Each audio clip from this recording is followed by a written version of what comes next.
Shalom, shalom. Então, nós estamos hoje continuando nossas aulas de história de Israel. Na aula passada, nós vimos muito superficialmente, muito rapidamente, demos um en passant sobre a vida de Avraham Avinu. Avraham Avinu, que é o primeiro dos 3 patriarcas do povo de Israel. Com Avraham Avinu, e nós vamos trazer isso para a nossa lição de hoje, nós aprendemos um conceito e uma ideia muito importante para que nós não nos confundamos, não venhamos a nos confundir com o que é ser judeu, o que é ser hebreu, o que é ser israelita. Avraham Avinu, ele era conhecido por um título. Qual que era o título que as pessoas chamavam Avraham Avinu? Ele era o quê? Haivri. Quem sabe, quem tem um palpite sobre o que quer dizer Haivri? Aquele que atravessa, aquele que cruza. Aquele que atravessa, aquele que cruza, aquele que vem do outro lado. Tá, ok?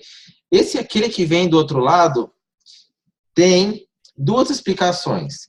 Uma, porque ele havia vindo do outro lado do Eufrates, que ele havia vindo lá de Ur dos Caldeus, como nós falamos semana passada e comentamos sobre a vinda dele e toda a trajetória que Avraham Avinu fez. Essa é a primeira opinião, talvez uma das mais contundentes. E a segunda é porque Avraham Avinu, por si só, entendeu que existe um único Deus. Então ele vinha de um outro lado. Ele tinha uma outra mentalidade que era aplicada em sua época. Nós temos como comprovações históricas, isso a gente não está falando da Torá, a gente está trazendo vários outros livros e trazendo outras bases. Tem algumas tábuas de escritas cuneiformes, chamadas Chouraki, que foram encontradas em 2008, que eles chamavam um povo da região aqui, chamavam de Abiru ou Ebiru. Então, existem provas históricas hoje em escritas cuneiformes. Cuneiformes é a escrita que era usada na Babilônia. Não sei se vocês já viram isso. Vou pegar o livro de história. Vou pegar o livro de história para mostrar para vocês. E essas datas, elas datam de por volta do ano de 1400 antes da Era Comum. Escrita cuneiforme, eu mandei para vocês semana passada algumas fotos. Deixa eu ver se a gente tem de forma fácil aqui para mostrar para vocês.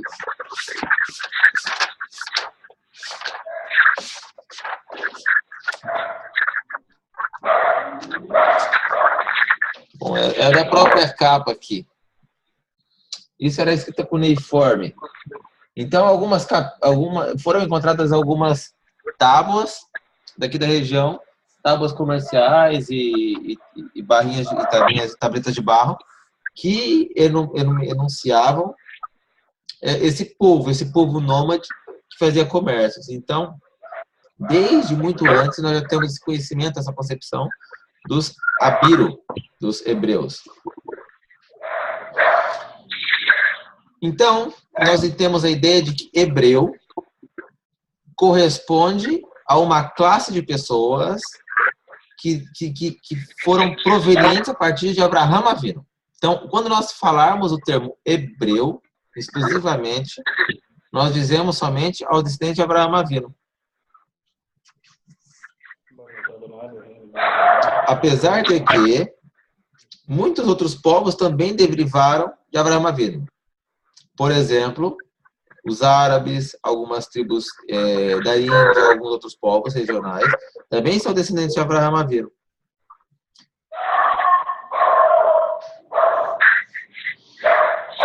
Nós também temos, além do hebreu, do ivri, deixa eu dar um mute aqui nas pessoas.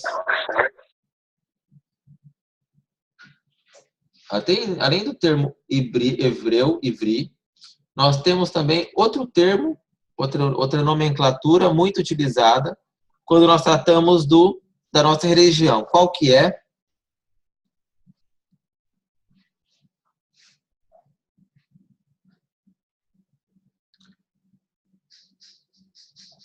A CIP de São Paulo ou a CIP do Paraná?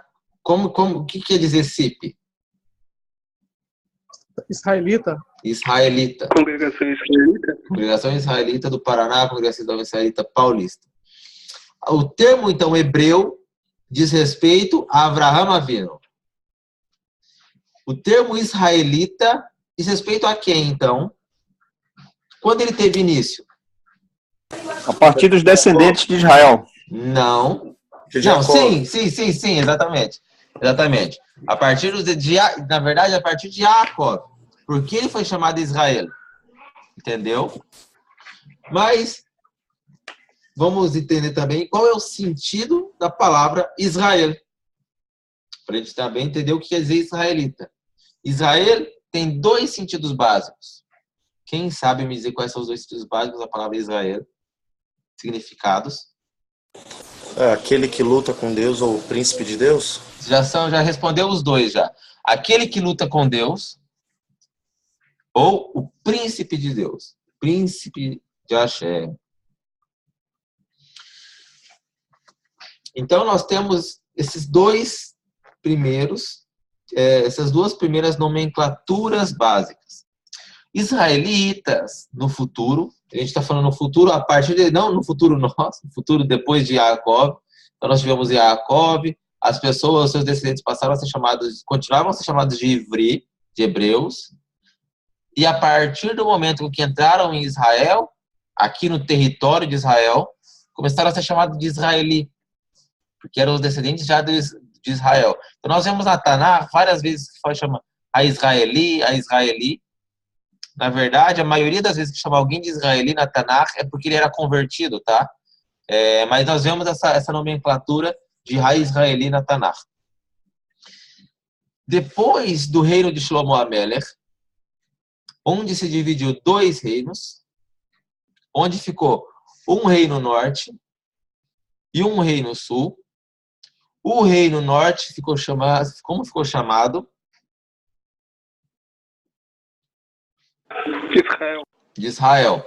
Exatamente. Então, os israelitas já no período do primeiro templo, após Shlomo HaMelech, israelita dizia respeito a quem morava no reino norte, no reino da Samaria.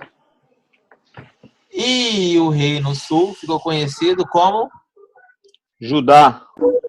Judá. Então, a partir desse momento também, qual é a nova nomenclatura que os judeus começam a ter? Judeus. Judeus. Então, agora nós temos três nomenclaturas básicas do povo de Israel.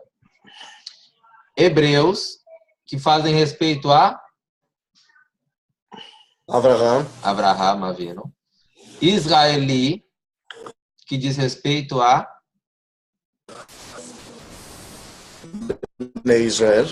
Israel. E nós temos agora os judeus. Israelita, no passado, dizia respeito exclusivamente aos descendentes como povo. Tá, ok? Hoje, nós temos um novo termo. Qual que é o novo termo que nós temos hoje em dia? Israelense. Israelense. Israelense hoje também diz respeito à regionalidade, à região, ao território de Israel. Então vamos lá. Olha como isso é muito complicado. Hebreus são os descendentes de Avraham Avinu. Tá ok? Peraí. Aqui mesmo. Deixa eu cancelar os microfones aí. Aí. Gente, por favor, quando entrar, feche os microfones, tá bom? Então vamos lá. Nós temos então os hebreus, que são os descendentes diretos de Avraham Avinu. Os israelitas, que são os descendentes diretos de Jacob, que posteriormente virou somente o reino norte. Os judeus, que são os judeus que são o reino, a partir do Reino Sul, e hoje nós temos os israelenses. Israelense, hoje em dia, não tem praticamente nada a ver com o fato de ser judeu, ou o fato de ser hebreu, ou o fato de ser israelita. Por que que não tem nada a ver? Qual que é a desconexão do israelense com esses outros termos? Porque dentro do território de Israel você tem judeus, cristãos, muçulmanos, né? Exatamente. Pelo simples fato de que qualquer um que nasce em Israel é israelense. Ou seja, nós temos, então, hoje, uma dissociação entre o fato de ser judeu e o fato de ser israelense. Apesar de o Estado de Israel ser o único país, o único Estado judaico do mundo, é o único país onde se denomina judeu, nascer em Israel não quer dizer que você vai nascer judeu. Ou viver em Israel não quer dizer que você vai ser um judeu. E também não quer dizer que, por ser judeu, você vai acabar morando em Israel. Tá ok? Então, como que a gente explica isso? Por exemplo, um judeu que nasceu no Brasil. Ele é ortodoxo. Vamos falar assim, a mãe da mãe dele deu lá em Lívica. E ele nasceu no Brasil. Ele é israelense? Não. Não. Ele é o quê? Brasileiro. Ele é brasileiro. E o japonês que nasceu aqui em Israel, que tem cidadania, que é budista? Bom, se tem cidadania, ele é israelense. Ele é israelense. Então, vamos pegar outro caso. Uma pessoa vem e faz uma conversão aqui em Bnei Brak. Vamos falar de um convertido. Fez a conversão em Bnei Brak. Aqui para vocês, não sei se vocês todos sabem, Bnei Brak é um Beit Din, que é um tribunal rabínico, o mais ortodoxo de todos, praticamente, do mundo, em se tratando de conversão. Essa pessoa, ela é israelense? Não. Não é israelense. Ela pode fazer aliá? Não. Não pode fazer aliá. Mas ela é reconhecida como judeu em qualquer comunidade do mundo? Sim. A pessoa também é reconhecida judeu em qualquer comunidade do mundo. Rav Alexander. Shalom, shalom. Usted ha venido a me ayudar com o português hoje dia?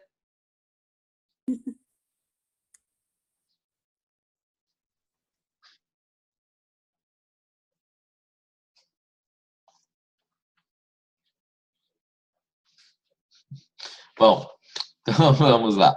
Então, nós temos essas diferenças gritantes entre esses 4 conceitos principais entre ser judeu.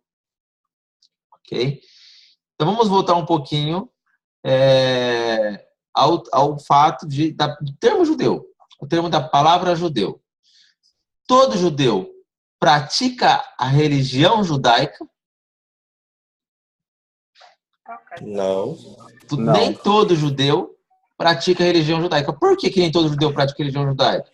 Por exemplo, todo cristão pratica o cristianismo, entre aspas, se entende-se assim. Todo budista pratica o budismo, todo muçulmano pratica o islamismo. Essa é a nossa ideia. A ideia de religião é essa. Então, qual que é a diferença? Qual é a propriedade que os judeus têm que diferencia-os das outras religiões para que nem todo judeu pratique o judaísmo? Porque o judaísmo é um povo. O Yitzhak falou. O judaísmo o judaísmo é uma religião. Mas por que nem todo judeu pratica o judaísmo? Porque é conduta de vida? Não. O que é um judeu? O que define uma pessoa? Essa pessoa é judeu. 2 coisas definem uma pessoa como judeu. Quem sabe? Etnia, descendência. Só descendência? Descendência de Abraão, direta, né, do povo hebreu. Mas não Sim. quer dizer que ela seja necessariamente praticante religiosa, né? Sim, porém, se denomina judeu ou judia, né? Tá bem, mas, por exemplo, das 2 coisas que definem uma pessoa como judeu, só existem como a mãe judia e conversão ao judaísmo. Perfeito.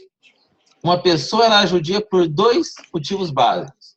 Uma, convertendo-se ao judaísmo. E segundo, nascendo de uma mãe judia. Toda pessoa, portanto, que nasça de uma mãe judia, que tem uma ligação entre com a nação de Israel, proveniente da sua mãe, ele é judeu, 100% judeu. Não importa se ele é ateu, não importa se ele é muçulmano, não importa se ele é budista, não importa, ele é judeu. E sempre vai ser judeu, vai nascer judeu, vai morrer judeu. Ele pode viver 90 anos dele sendo Hare Krishna ou sendo hippie. Com 99 anos ele falou, eu quero fazer techuvá, ele vai e faz techuvá, pronto. O judaísmo, então temos essas 2 características, 2 propriedades. E a propriedade maior sobre esses 2 é o status de judeu não se perde. É irrevogável o status de judeu. Ou seja, uma pessoa que nasceu judeu, ele vai permanecer judeu por toda a sua vida. Um judeu, uma pessoa, um convertido que se converte, ele vai permanecer judeu por toda a sua vida. Até para um convertido é irrevogável. Então eu me converti ao judaísmo, vivi 5 anos do judaísmo, passei por um Beit Din Kasher, e após eu passar por esse Beit Din Kasher, eu falo, eu quero ser hippie, vou virar da paz do amor, não quero mais ser judeu, vou virar budista, e pronto. Daqui 15 anos eu falo, não, eu quero voltar a ser judeu. Tudo bem. Entendem? Então nós temos o status de judeu jamais se abraço, perde. meu amigo.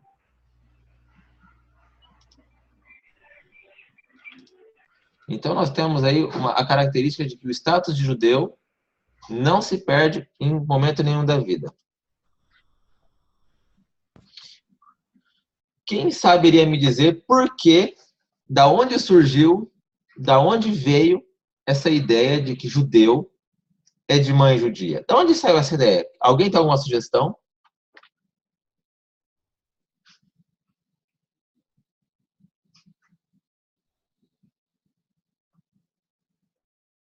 Que não tem como negar que a de origem judaica se ele nasce da mãe, porque ele nasceu direto da mãe. Agora, quanto ao pai, é questionável a autenticidade, se a pessoa é o pai ou não. Agora, se a mãe nasceu do ventre dela, não tem como questionar isso. Sim, isso sim. Correto, Victor. Essa é uma das alegações principais. Porém, hoje em dia a gente tem DNA. Sim. Entendeu? O DNA eu acho que não suplanta, entendeu? Indiferente se tem DNA ou não. O judeu é de ventre judeu. Isso é indiferente, mas com certeza. É porque nós sabemos de onde veio, mas nós não sabemos se de fato quem colocou lá dentro. Por pior que seja essa expressão, essa é a nua e crua informação. Mas nós temos outros motivos também, outros motivos. Quem é responsável por transmitir toda a base do judaísmo para uma criança? Quem é responsável? A mãe. A mãe. O que mais que a mãe é responsável?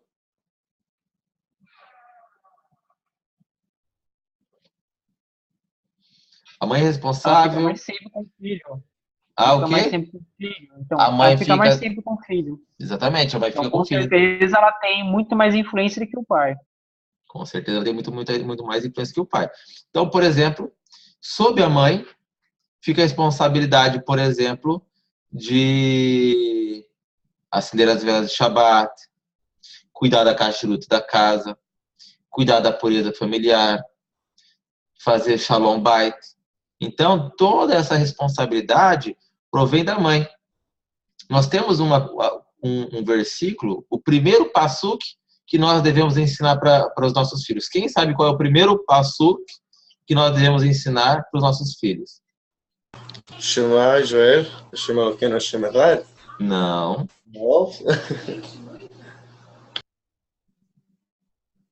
Quem sabe? Não, Shlomo não. Não é respeitar os pais. Não, Urivica, não é respeitar os pais.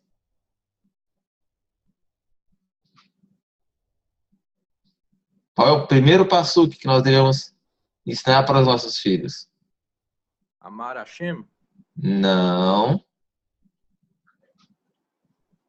Começa com Torá.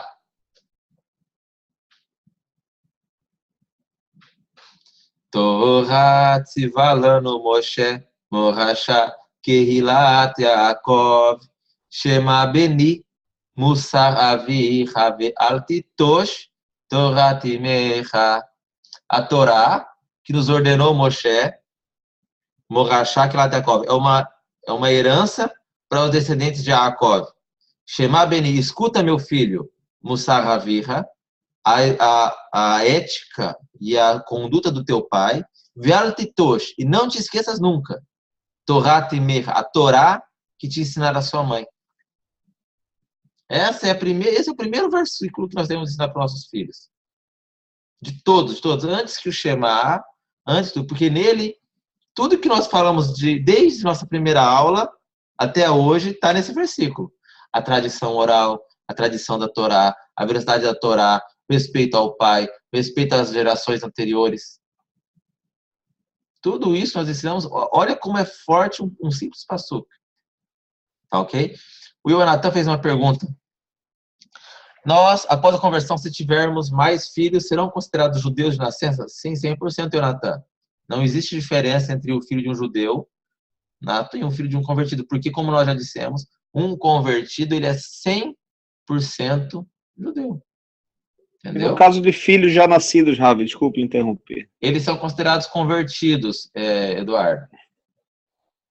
Tá? Não tem problema. O que, na verdade, dependendo do tamanho dele, nem faz muita diferença. Se o filho nascer durante o processo, ele vai no bolo com os pais, né? E após o Beit Din, ele entra dentro da mikve com a mãe. Não tem que passar por Beit Din depois. Dependendo aonde você vai, com quem teu filho vai casar, pode ser que eles requeiram no futuro, quando ele estiver grande, uma confissão de fé, ou que ele tenha que passar por uma mikve sem brachá. Porém, se nasceu depois da conversão dos pais, é irrevogável. Não há o que dizer.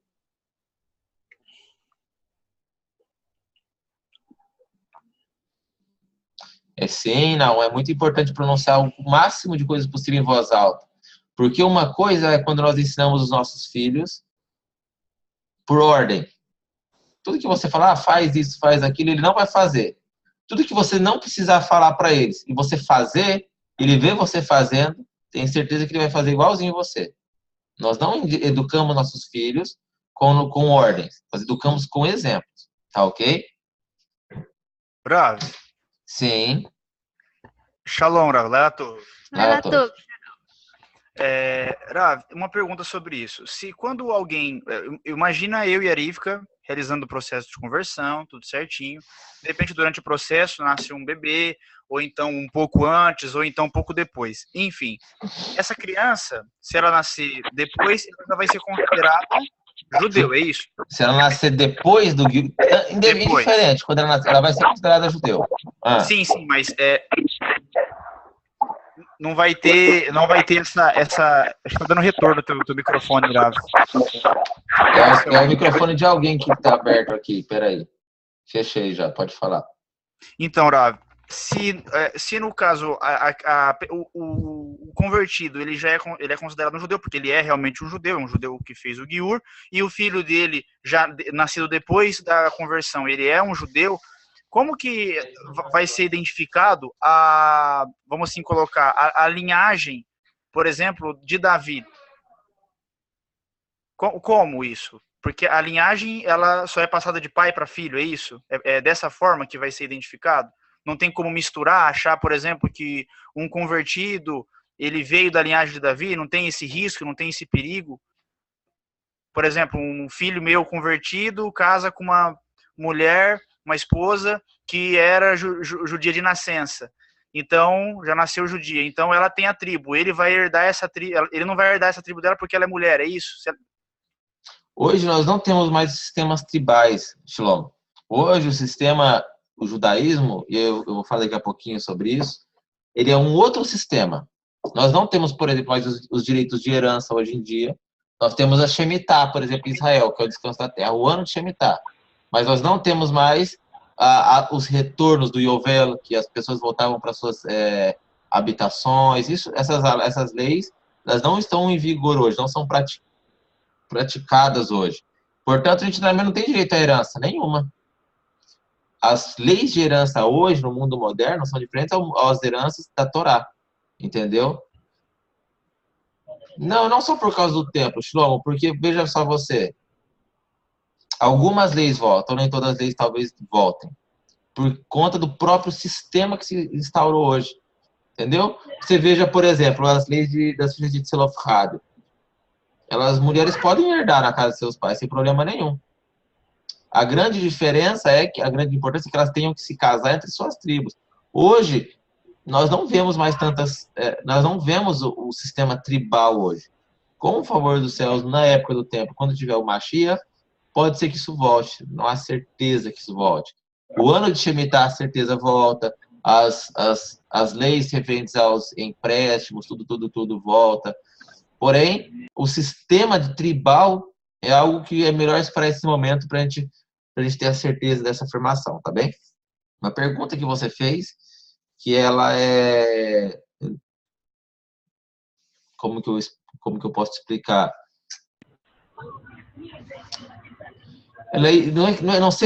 A palavra não é irrelevante, mas veja bem, você fez a pergunta sobre como nós vamos identificar os descendentes de Davi. É indiferente quem seja descendente de Davi ou não hoje. Indiferente. Por quê? Porque hoje nós somos praticamente todos descendentes da tribo de Judá, da tribo de Judá. Todos convertidos praticamente, todos, assim como os judeus natos, são da tribo de Judá. Misturou com a tribo de Benjamim, misturou com um pouco de Menaché, se eu não estou enganado. Porém, o que prevaleceu foi Judá. Quando chegarmos nos dias de Mashiach, e foi por isso a sua pergunta, né? Quando chegarmos nos dias de Mashiach, e uma pessoa indiferente, quem quer que seja, reconstruir o Beit HaMikdash, ele vai ser o Mashiach e pronto. Entendeu? É certo que ele vai ser descendente de Davi. Não há dúvida sobre isso. Porque ele conseguiu fazer o mais difícil, que é trazer paz ao mundo, que é reconstruir o Beit HaMikdash. Então, se ele é descendente de Davi, isso tá dentro do pacote, entendeu? Ok? Entendeu? Então, isso é dentro do pacote. Não há necessidade de saber quem, de verdade, como que se deu essa descendência toda. A diferença entre pai e mãe é que o pai somente passava o direito à herança, à terra, ao território e à vertente da tribo. Hoje em dia passa, por exemplo, se a pessoa acha que ela existe Faraday, é pelo pai. E a mãe passava a judeidade. Quem acompanha comigo os blogs e o blog que eu escrevo, tem lá um post bem explicadinho sobre como nós identificamos que a pessoa, na Torá e na Tanakh, que desde Moshe Rabbeinu, o judeu é quem é filho de mãe, não é filho de pai. Nós vemos isso em várias vezes na Tanakh. Por exemplo, eu vou citar de cor, depois é bom que vocês procurem na Tanakh de vocês. Quando os judeus voltam da Babilônia, por exemplo, e ali do livro Sefer da Torá, na frente de todos, se diz o seguinte: e os homens se arrependeram dos seus maus caminhos e mandaram embora suas mulheres e seus filhos. Ué, mas a mulher e o filho não era judeu? Se ele teve um filho com uma mulher que não é judia, o filho não é judeu, então ele mandou embora essa mulher e esses filhos. Mas como pode um negócio desse? Bom, é assim que foi feito na época, não tem como a gente contestar o passado. Assim que eles fizeram, é assim que foi feito. Nós pegamos um pouco mais para o passado, nós vemos na época dos reis. Se vocês analisarem os livros de Divrei Hayamim e os livros de Crônicas, livros de reis, sempre que tem um rei perverso, fala, e ele teve um filho com a fulana, que judia, e teve um filho fulano. E esse filho foi o rei depois dele. Ou seja, a Torá faz questão de elencar, a Tanakh, desculpa, faz questão de elencar que mesmo os reis perversos tinham muitas mulheres, mas para prevalecer o reino, tinha que ser filho de uma mãe judia. Em contrapartida, quando você vê um rei justo, em contrapartida, quando você vê um rei justo, você não vê a narração de que ele tinha uma mulher judia. Você fala, por exemplo, o Hisquiarro teve o filho dele foi rei depois dele. Mas espera aí, por que não contou a mãe do filho?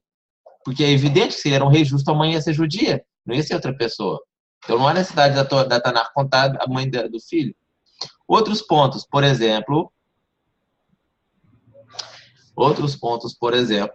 que nós vemos quando tinha as guerras lá. Tinham as guerras em Israel e nas leis de guerras. E nas leis de guerra fala que se um judeu era escravo e ele tem relação com uma mulher, e aí chegou o ano da liberdade dele, ele sai livre. Mas a mulher e os filhos é para o dono dele. Mas que mulher e filho que é essa? É lógico que não é judia. Porque se fosse judia, ela também ia sair livre. Então, se a mulher não é judia, ela fica presa. Porque a liberdade é somente para os judeus. E os filhos, se fossem judeus, porque eram filhos do pai, sairiam livres ou ficariam com a mãe?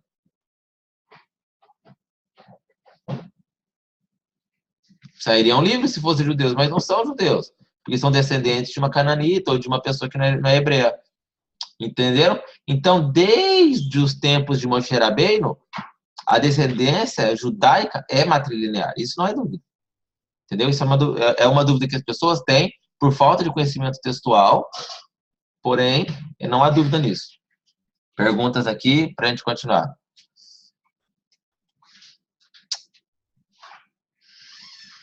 Tom, um ger não pode ser rei de Israel, tá bom? Essa é uma das leis de Melachim. O Rambam esclarece sobre isso. Um ger não pode ser rei de Israel, portanto, um ger não pode ser o Mashiach.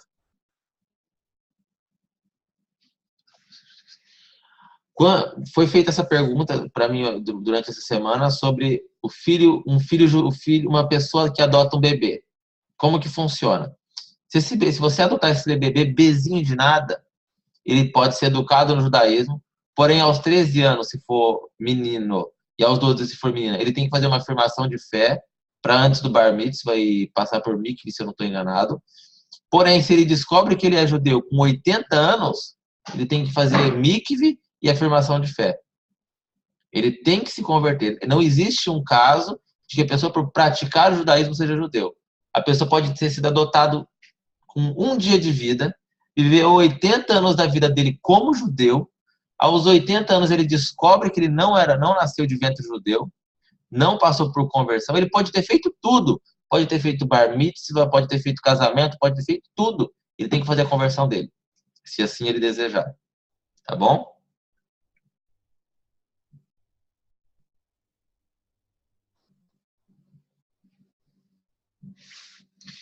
Então vamos lá. Então nós tivemos aqui agora outro fato. Então nós falamos agora do caso da mãe judia. Qual que é o outro método que a pessoa se torna judeu também?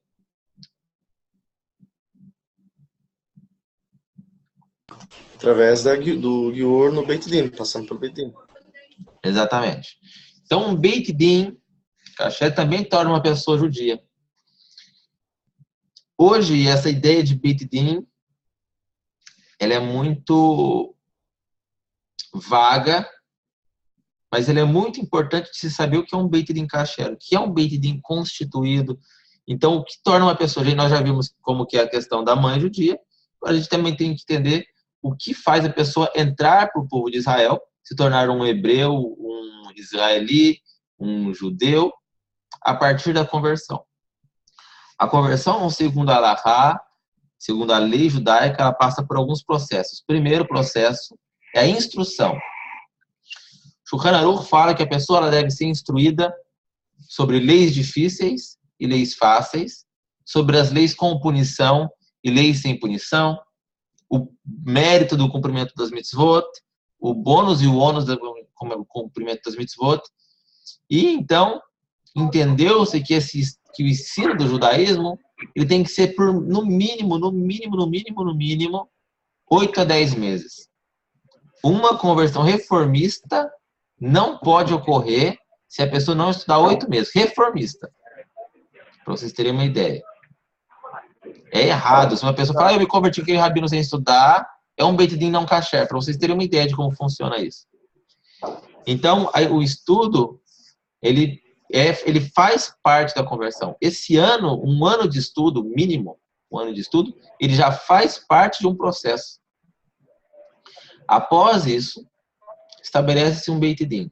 Ou se vai a um Beit Din, ou se busca um rabino para o Beit Din. Um Beit Din, ele precisa de um dayan. Ele precisa de um dayan. E além do dayan, ele precisa de 2 testemunhas. Um dayan é um rabino perito nas leis de Gior, um rabino já avançado. E outros 2 judeus podem ou não ser rabinos como testemunha. A conversão hoje ela é executada dessa maneira. Porém, se nós formos analisar no restante da história, ela nem sempre foi assim. Nem sempre teve a mikve, nem sempre teve um Beit Din, nem sempre teve as cobranças como as quais são hoje, nem sempre foi tão difícil se converter. Porém, é muito importante nós lembrarmos que nós estamos ligados a uma tradição e a um sistema de leis que nós temos que seguir. Não é porque o ano passado não foi assim e hoje o rabino falou que é assim que eu vou seguir o do ano passado. Não. A Torá fala, e seguireis o juiz vivo em cada geração. E seguireis o juiz vivo quer dizer, você tem que seguir as leis da tua geração. Não importa que na geração de Moshe falava que recebia as pessoas sem fazer Beit Din. O Moshe está vivo hoje como juiz da nossa geração? Não. O Hillel recebia as pessoas muito facilmente na geração dele. Tudo bem, mas ele está vivo hoje, o Hillel, para receber a pessoa? Não está. Então, na nossa geração, que nós estamos hoje, existem regras determinadas que não era da mesma maneira há 10 anos atrás, não era da mesma maneira há 15 anos atrás, muito menos há 500, muito menos há 2000.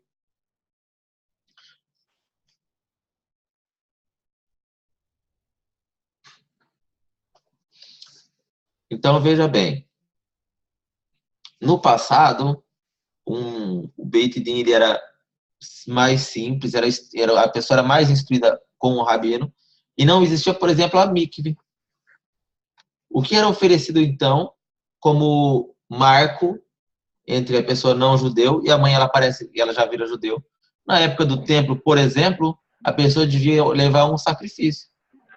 A pessoa passava pela instrução do rabino, pegava um sacrifício, levava no templo, e aí no templo ele concluía a sua conversão. Era assim. Hoje, depois desse tempo, com a ausência do templo, estabeleceram-se as regras de, agora passa por uma tevilá. E é assim até hoje. Assim nós devemos seguir. Essa é a instrução, essa é a regra hoje. Então, devemos seguir os juízes da nossa geração. Vamos às perguntas.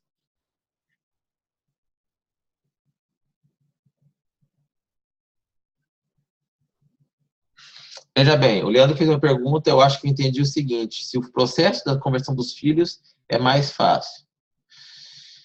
Leandro, os filhos se convertem com os pais. Se os pais passarem, os filhos passam juntos. Se os pais forem reprovados, os filhos reprovam junto. Então, isso é um pacote só. Não existe como passar um pai e a mãe, não. Não existe como passar o filho e o pai, não. É um pacote. Se todo mundo faz direitinho e o teu filho joga videogame no Shabat, ninguém vai passar.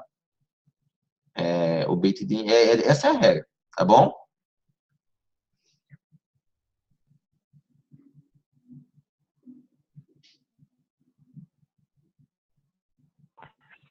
Shlomo, eu não entendi suas perguntas aqui. Peraí, deixa eu ver se eu entendi. Quer que eu fale por aqui, Rav? Fala por aí, pergunta por aqui. Então, é o seguinte, você mencionou com respeito a alguns Beit Din, ou algumas formas antigas, de que não era tão exigente quanto hoje. A questão é, hoje em dia existe essa exigência por vários motivos, entre eles para saber se a pessoa realmente está fazendo aquilo consciente, se é de coração mesmo, se a pessoa sabe o chão que está pisando.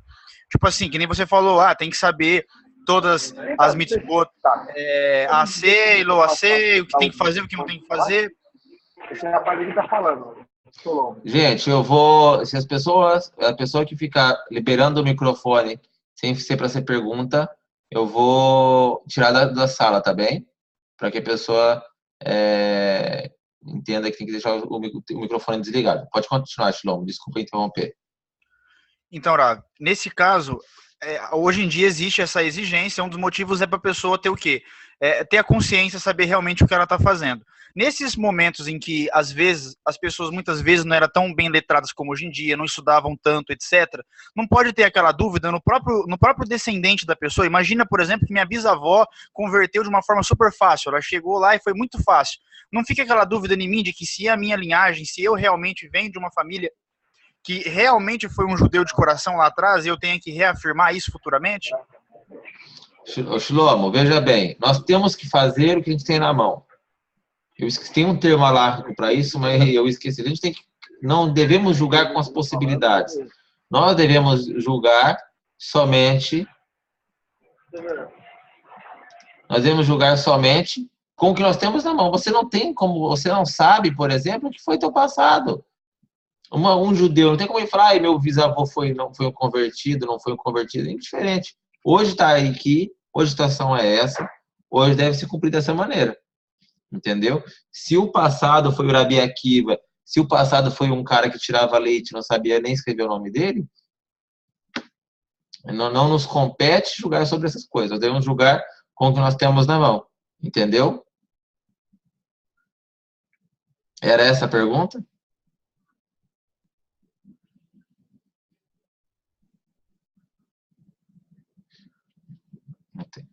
Vamos lá. O Gessé fez uma pergunta.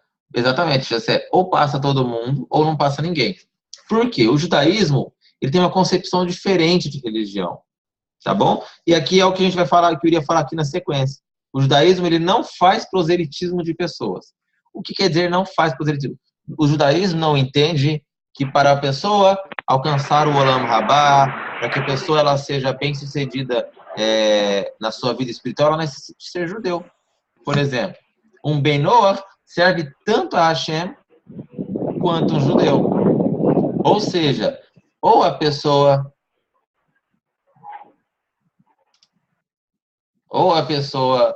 ela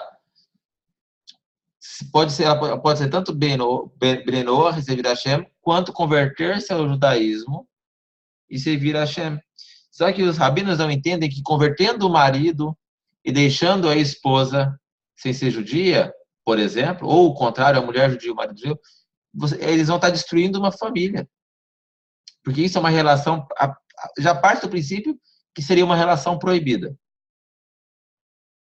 Então, como você pode esperar que uma religião faça isso? Entende? Então, a base do judaísmo a família é uma só. Vocês não precisam ser judeus para servir a Hashem.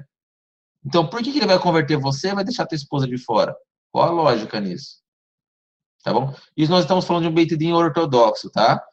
Existem Beit Din reformistas que convertem só o marido, só a mulher, sem problema nenhum, tá? Nós estamos falando da concepção religiosa da coisa.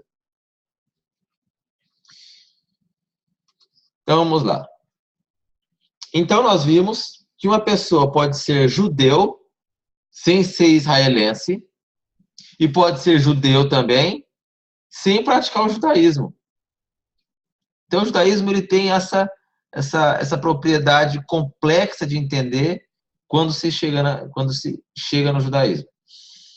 Além dessas classes que nós falamos, Judá, conversão, os convertidos, temos outras duas classes de judeus. Quais são as outras duas classes de judeus, hoje, que se dividem em judaísmo? Rav Lopes, eu tenho uma pergunta que talvez seja a resposta dessa sua situação. Pode perguntar. O que é o judeu secular, dentro do entendimento, né, do povo israelense, aí, já que você está morando? Esse é o final do meu shiur. Pode ser, Eduardo? Esse é o final do shiur. Então tá ótimo, eu aguardo. Obrigado. Obrigado. Então, nós temos hoje Yehudá, que é a tribo de Judá, que são os judeus. Temos mais outros dois, que é os Kohanim e os Leviim. Quem são os Kohanim e os Leviim? Descendente dos sacerdotes, né? Exatamente. E dos levitas. Dos levitas. Os sacerdotes são os descendentes de Aharon, irmão de Moshe. E os levitas são os descendentes de Levi, que era o avô de Moshe, todos descendentes. Então, da tribo de Levi, vamos supor que tem todas essas famílias. Por exemplo, Hashem separou só de Aharon para ser os Kohanim. Então, somente quem descende de Aharon, que é Kohanim. Para você ser Kohen, para uma pessoa ser Kohen, ele só pode casar Kohen com Kohen. Se um Kohen casar com um Levi, ele deixa de ser Kohen. E nunca mais, em toda a sua descendência, vai aparecer um Kohen. Conseguiram compreender isso? Então, é muito sério. Então, hoje, quando você falar essa pessoa é Kohen, quer dizer, ele e sua mulher, ele é a mulher dele, o pai é a esposa, o avô é a esposa, e assim sucessivamente, em gerações N para trás, até chegar a Aaron, é uma geração somente Kohanim. E acreditamos plenamente 100% nisso. Não, João, você entendeu errado. O sistema tribal das outras tribos não existem mais. Os sistemas de Kohanim e Levim existem. Nós só não sabemos descendência direta do rei Davi, apesar de sabermos hoje algumas famílias que têm uma ligação direta com o rei Davi. Tá bem? Essa foi a informação que eu dei. Se você entendeu errado, depois dá uma volta o vídeo, você vai entender exatamente isso que eu disse. Então, o Kohen e o Levi também são judeus no que tange a questão religiosa. São judeus, igual, seguem a mesma religião, a mesma Torá. Porém, eles têm um sistema familiar, um sistema que o liga aos nossos patriarcas, diferente um pouco das demais pessoas, porque eles têm uma ligação pura. Por exemplo, não existe um Kohen convertido. Não existe um levita convertido. Compreenderam isso? Vamos fazer toda uma volta aqui, para a gente concluir aqui o nosso pensamento. Então, nós temos hoje, uma religião chamada judaísmo. O judaísmo se divide em N coisas. Ao israeli, que pode ou não ser judeu, por exemplo, pode ser um árabe israelense, pode ser um druso israelense. Mas Israel é o único país judeu do mundo. Então, por exemplo, em Israel, existem as leis, aqui em Israel só casa o casamento religioso, por exemplo. Somente judeus, de acordo com a Halakha, podem fazer um casamento aqui em Israel. Quando dizemos hoje hebreu, somente fazemos referência, na maioria dos casos, ao idioma, que seria o idioma hebraico, que nos liga lá atrás a Avraham Avinu. Há momentos em que, quando falamos hebreu, uma pessoa hebreica, ou os hebreus, nós nos referimos ao período de tempo entre Avraham Avinu até a saída do Egito. Até esse momento, são hebreus. É um momento da história quando chamamos a pessoa de hebreu, nós nos referimos a esse período da história.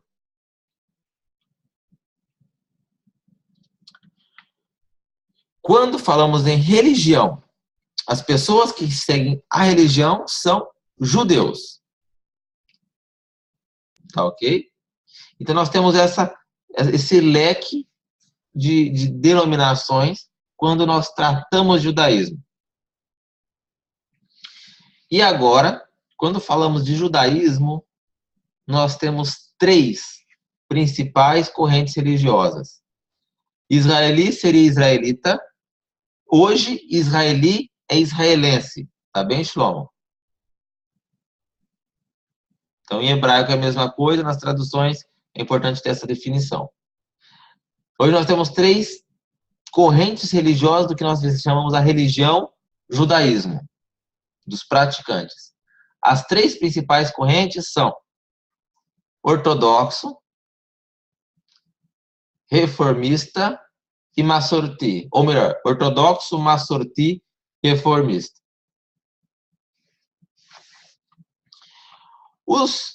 Vou começar dos reformistas para frente. Os reformistas também se dividem em algumas linhas de pensamento.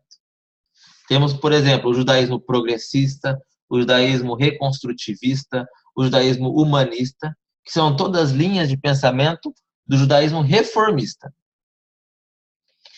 O judaísmo reformista,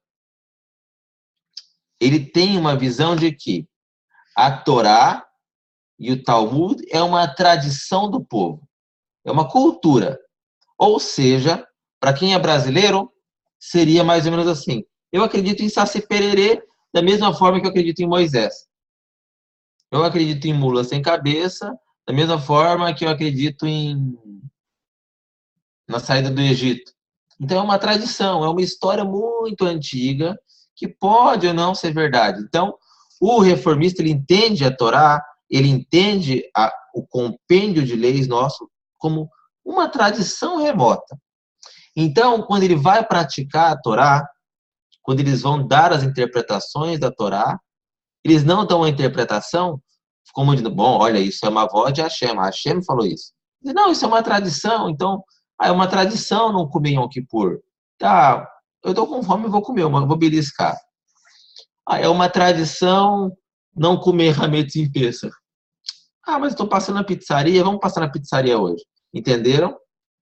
Então, quando você trata de debater Alahá, debater lei com uma pessoa que é reformista, essa é a ideia de que, para vocês entenderem, a base do reformismo.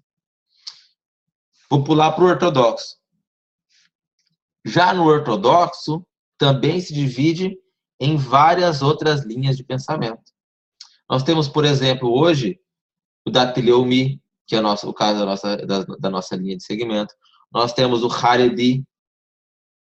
Nós temos os Mitnagdim, lituanos. Nós temos os Temanim, que são os yemenistas. Então, nós temos também dentro da ortodoxia uma série... Posso escrever depois, João. Nós temos também uma série de fragmentações e linhas de pensamento.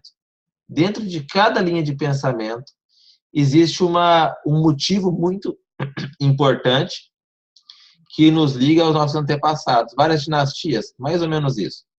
Ainda, por cima, tem os Faradim e os Ashkenazim e os Mizrahim. Dentro de tudo isso, que é complexo, nós vamos tratar de cada coisa bem detalhadamente nas próximas aulas. Então, dentro da ortodoxia, nós temos um leque muito grande, que quando você se encaixa, quando você se encontra o seu caminho, você fala, não, esse é o meu caminho. Por exemplo, tanto o Rav Alexander como eu, nós somos Sefaradim e Datileumi. Então, nós seguimos a opinião de alguns rabinos, como, por exemplo, o Rav Ovadia Yosef, por ser Sefaradi. Somos Datileumi. O que isso quer dizer? Nós somos ortodoxos. Nós seguimos como precisa tudo. Porém, nem sempre você vai me ver de preto e branco. Você quer me ver de terno, de gravata? É no Shabat, na sinagoga. Eu vou usar calça jeans. Ortodoxo moderno, entende? Nós fazemos o que tem que fazer na Alahá. Mas não ficamos com muita minúcia, porque nós entendemos que, às vezes, algumas minúcias nos distanciam do real sentido da Torá, do real sentido da Alahá, do real sentido da vontade de Akadosh Baruch Hu para a humanidade. Pelo menos essa é a minha forma de interpretar isso. Já as linhas dos Haredim, os Haredim, eles têm uma forma diferente de interpretar algumas coisas. Eu já te libero para você perguntar, Shlomo. Eles têm uma forma diferente, talvez mais severa, porém mais espiritualizada, mais introspecta. Nós temos, por exemplo, os Mitnagedim, que eu gosto muito, por exemplo, que eles têm uma linha mais racionalista, mais A mais B tem que ser C, entendem? Então, nós temos várias linhas de pensamento dentro do judaísmo, que é importantíssimo conhecer cada uma delas e buscar, acima de tudo, uma identidade pessoal em cada uma delas. Não é porque o Rav Alexander e eu seguimos uma linha de pensamento que você tem que ser igual. De forma alguma. Tem pessoas que falam, não, mas eu gosto mais de ser Haredi. Baruch Hashem, vai ser Haredi. Que a Hashem fica feliz com isso. Eu quero ser Temani. Vai ser Temani, entendeu? Entende? Então, é importantíssimo que cada um busque a sua identidade dentro do judaísmo. Igual Avraham Avinu, no início da nossa lição, da nossa shur, nós dissemos, ele era ivri por quê? Porque ele se diferenciava dos demais. Então é importante que nós também busquemos a nossa identidade, assim como Avraham Avinu teve a sua primeira identidade. E agora nós fazemos a volta ao início do nosso shur. Shlomo, pode perguntar.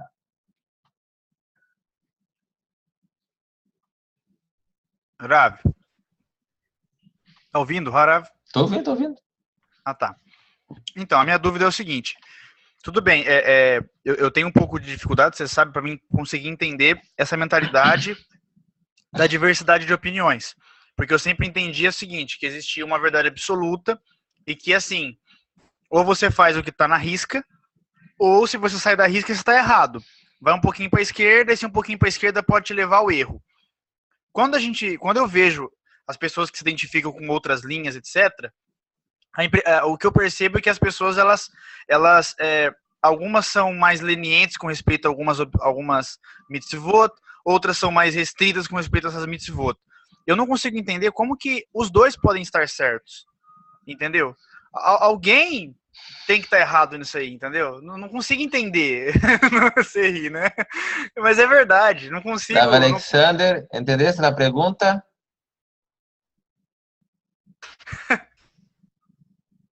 Estoy tratando de entender, pero la verdad que no.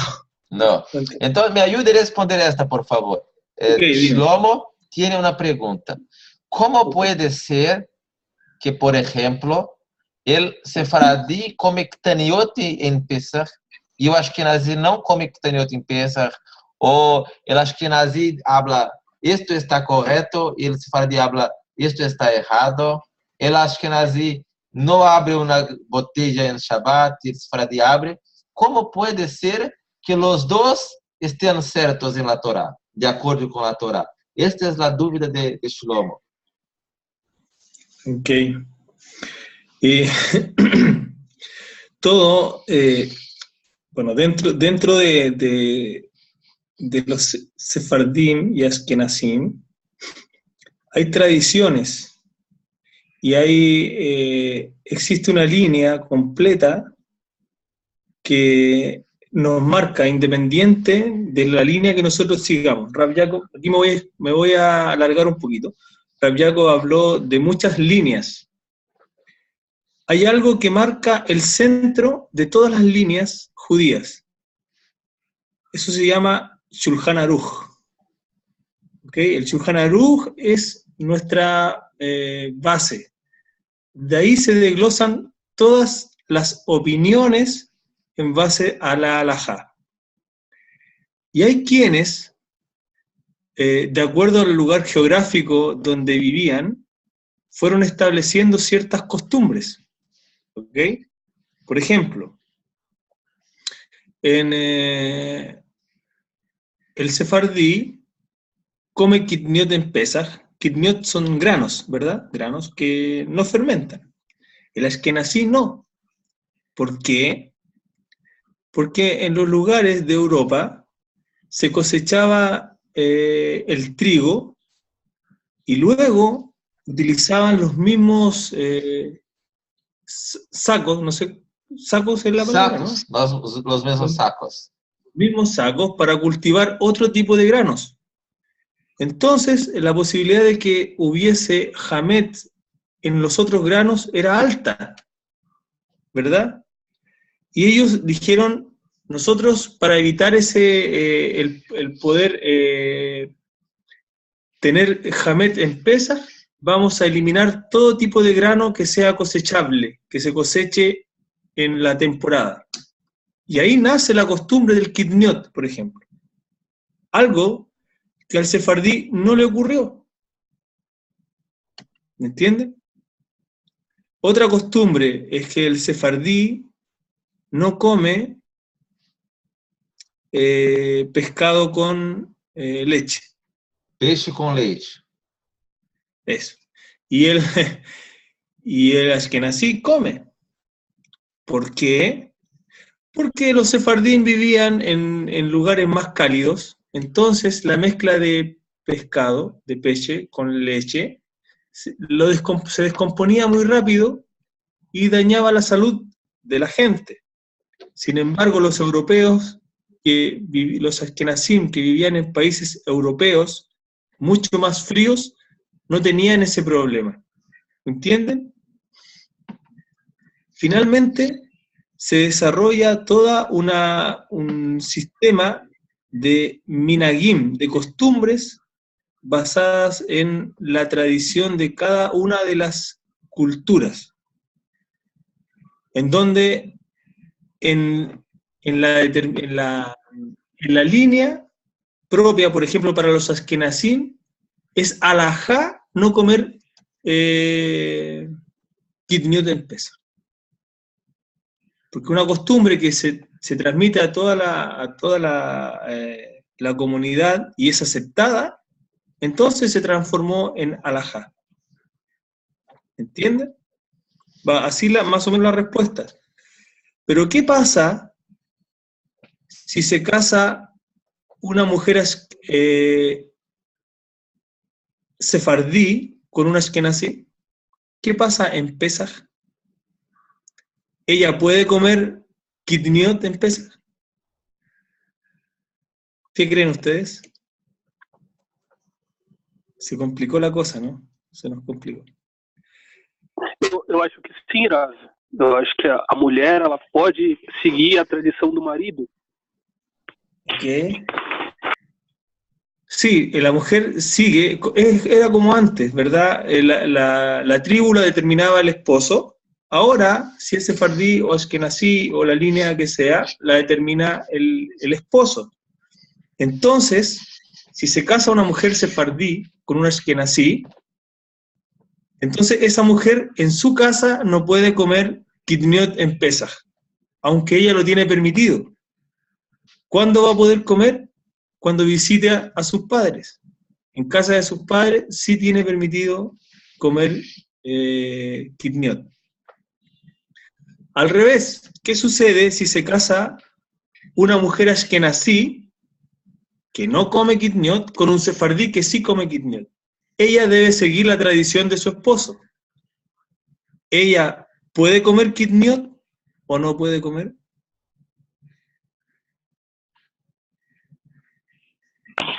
Acho que poderia comer nesse caso.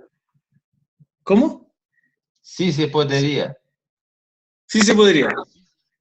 Él dice sí se podría. Si en realidad, si ella quiere, puede mantener su costumbre. Si ella quiere, puede mantener su costumbre, pero no está, está obligada a seguir el minhag nuevamente de su esposo. Esas son las diferencias que hay, porque son opiniones que surgieron al Shulchan Aruch de acuerdo a los lugares geográficos donde fueron esparcidos los judíos, tanto en Europa, en Oriente, y ahora, bueno, también en los países más, bueno, en Sudamérica, no sé si habrá algún minhag, no sé, de tomar cachaza. Y no sé. una pregunta por fin para que se quede claro, Alexander. Entonces, hay dos leyes. Por ejemplo, uno come kitniot y otro no come. ¿Hay uno solo está cierto o no? ¿Los dos están ciertos? Los dos están ciertos, los dos. No hay problema. Cada uno sigue su línea. Sim. Entendem? Então, o que nós queremos dizer a vocês é que, para nós, na nossa forma de entender, não existe uma verdade absoluta no que tange a Alahá. A Alahá, ela é interpretativa. A Torá, ela foi dada para que os juízes julgassem. Entendem? Quando nós temos um posek, um juiz que dá uma Alahá, ele pode dizer, não, nessa geração é proibido tomar caipirinha. Essa geração é proibido tomar caipirinha. Entende? Mas se o juiz, o posek Alahá, de outro lugar, falar, na minha cidade, na nossa região, pode tomar. Não tem problema nenhum. Pode tomar a caipirinha lá. Então, os dois estão certos. Porque a Torá, ela é uma legislação. A Alahá, ela é legislativa. E a legislação, muitas das vezes, é interpretativa. Conseguiram entender isso? Então, sim, só para concluir. Tem um termo no Talmud, uma expressão, quando acontece isso. Zot vezot dvar Hashem. Essa e essa é uma palavra de Hashem. As duas são palavras de Hashem. Os dois caminhos se chega a Hashem.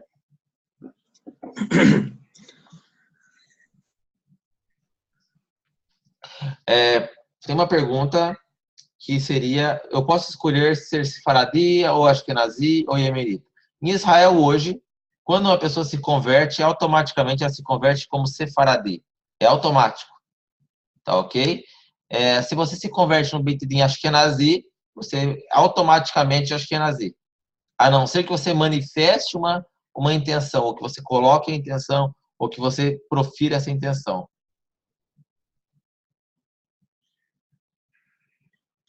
¿Les puedo dar otro ejemplo? Por favor, por favor.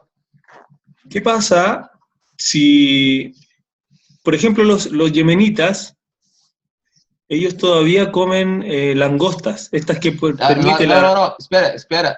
Eles comem gafanhotos. Lagosta em português é langostra.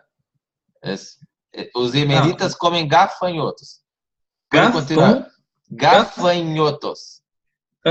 No entiendo. Okay. Sí, saltamontes. Saltamontes, ok. Escrilo.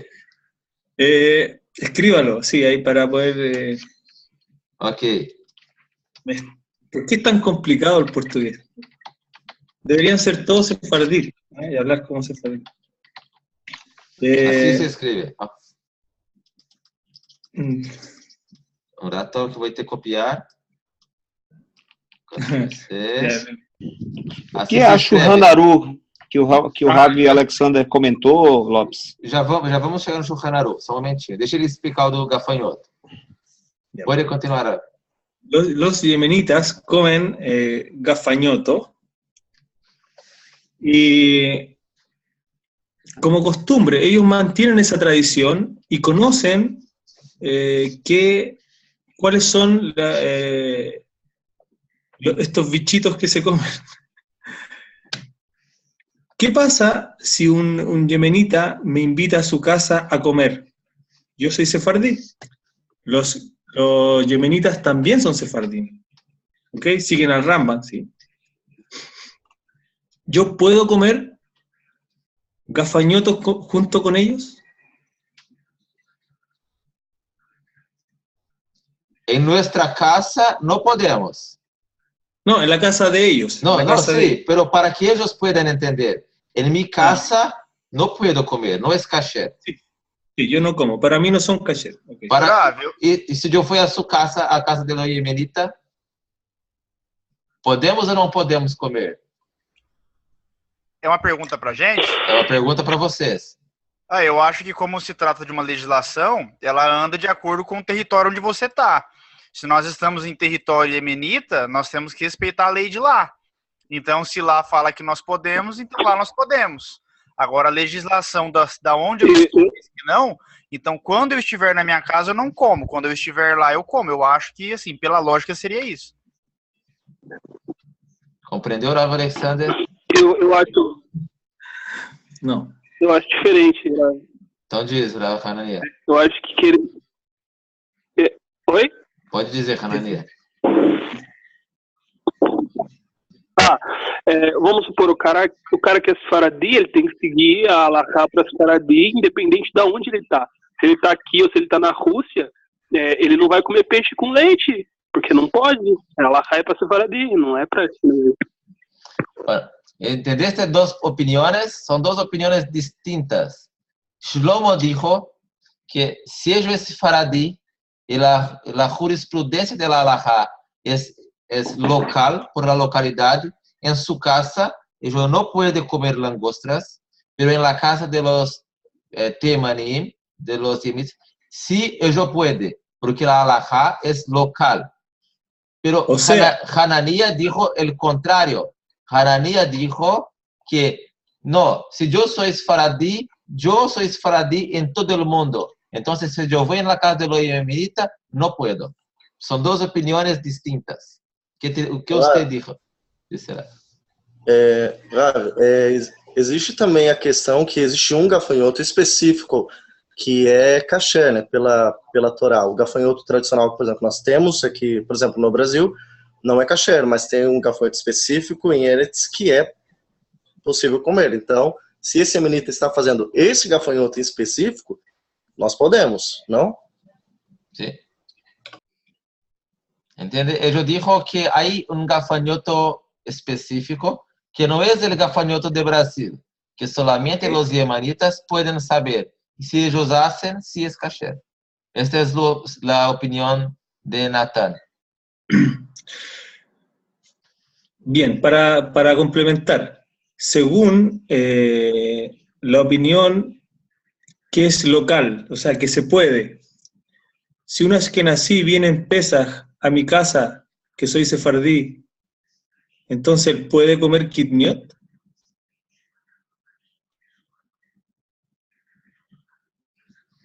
Pregunta. A los que piensan que es local la halajá. Para você, Shlomo. Poderia traduzir, Ave? Eu não consegui entender. Ele perguntou, então, se a halajá é local, um ashkenazi que vem na minha casa, e eu sou sefaradi, eu fiz, por exemplo, arroz em Pesach, ou feijão, ele pode comer ou não? Se a halachá, se, tem um se aí, se a halachá é algo local, como uma lei local, então ele não estaria desrespeitando uma lei de uma halachá que foi interpretada no Iêmen, porque ele não está no Iêmen. Mas eu estou respondendo baseando na localidade. Sim. Agora, se eu entendi... Não está errado. Não, ele está perguntando se você concorda que ela... Ele abaixou. Pode falar que sim, pode falar que sim. Então, você entendeu? Entendi. La opinión de ellos es que es local. Entonces el ashkenazi puede comer kitaniot en la casa de los faradí. Dice que sí. Sí, dice que sí. Sí, sí. Ok. Y Hanania decía que el que es sefardí es aquí y en la China, en Rusia también. Sí. Cualquier parte del mundo. Bien. La halajá es, como dice Hanania, o sea, la persona que tiene su minag o que perdió un minag ya no lo puede recuperar. Por ejemplo, nosotros, aunque los yemenitas sepan cuál es el gafañoto que se come y nos inviten a comer a su casa, por el hecho de nosotros haber perdido la tradición, no podemos comer. ¿Se entiende? Lo mismo, si un ashkenazí viene a mi casa en Pesaj, él tiene que mantener su costumbre, su halajá de no comer kitniot, aunque esté invitado a la casa de un sefardí. ¿Se entiende? Sí, se Así, entiende. Por ejemplo, la jirafa es kasher. Pero ¿por qué hoy día no comemos jirafa?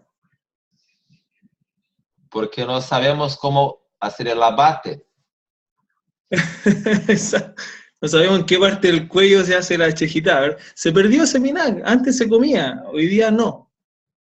Pero si se recuperara, por ejemplo, si supiera dónde es el lugar correcto para hacer chejitá y se volviera a producir la jirafa, perfectamente podríamos comerla si recuperamos ese minag.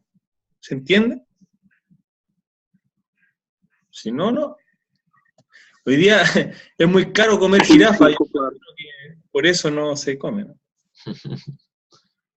Bom, então entendemos aqui agora que apesar de, por exemplo, na ortodoxia, terem diversas linhas de pensamento para nós concluirmos nossa aula, e dentro do judaísmo temos uma variedade imensa, diversa de linhas de pensamento. As linhas de pensamento não competem entre si, não disputam entre si, somos todos companheiros um dos outros. Então, por exemplo, na frente da minha casa tem uma sinagoga, se chama Kippá. É Ashkenazi de um lado e Sefaradi do outro. A mesma sinagoga tem o local Ashkenazi, tem o local Sefaradi. Na manhã, na Shacharit, eu, por exemplo, rezo no horário Ashkenazi. No Shabat, nós rezamos numa sinagoga Ashkenazi. A maioria das pessoas é Sefaradi. Entendem? Então, não existe uma briga entre... E rezamos Sefard, não? E rezamos um rito chamado Sefard, pero com canções racídicas. Entenderam como... Então, essa é a realidade do judaísmo hoje. Então, quando você vê uma pessoa que diz, eu sou ortodoxo, ashkenazi, assim, só faço assim, a gente olha para essa pessoa e fala, ele não conhece o judaísmo hoje. Porque o judaísmo é assim hoje aqui em Israel. Quando uma pessoa vem em casa para fazer o Birkat Hamazon, ou você vai na casa de alguém, você tem que pegar cinco Birkat Hamazon e falar qual você quer. Entende? Então, é Ashkenazi rezando em sinagoga Sefaradi, é Sefaradi rezando em Ashkenazi. Aí você está na sinagoga e você chama o Ashkenazi para rezar na tua sinagoga Sefaradi. Ele vai rezar igual Ashkenazi. E não há briga nisso, não tem briga nisso. Porque eu não entendi o exemplo da girafa que ele deu, eu não consegui entender aquela parte. Tá, eu já volto na girafa.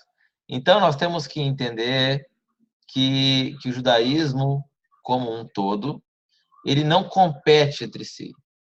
Ele é cooperador entre si para o futuro, para o nosso futuro, para as gerações futuras. Eles vão construir o Beit HaMikdash, as nossas gerações futuras vão estabelecer a Halachá com o Sanhedrin. Então, nesse momento, quando houver o Sanhedrin de novo, aí nós vamos saber se precisa ou não continuar comendo Ktaniot. Quando houver o Sanhedrin, nós vamos saber se pode ou não cacherizar a girafa. Então, isso é para o futuro. Hoje, nós devemos seguir os juízes e as decisões fixadas em nossa geração. Ainda ficaram algumas perguntas, o Shlomo pediu também para explicar mais uma coisa. Eu vou explicar pelo WhatsApp, porque nós já demos um horário aqui. E qualquer dúvida a mais sobre a nossa aula, começamos de Avraham Avinu, a Ivri, que teve sua identidade, e terminamos com cada um tem que buscar a sua identidade. Conseguiram compreender no mote da nossa aula de hoje? Esse é o mote da nossa aula de hoje. Desejamos a vocês um Shabbat Shalom. Amanhã nós enviamos um comentário da Parashá no grupo. E tudo de bom. Muito obrigado a todos. E tenham uma boa noite. Shabbat Shalom. Shabbat Shalom. Shabbat Shalom.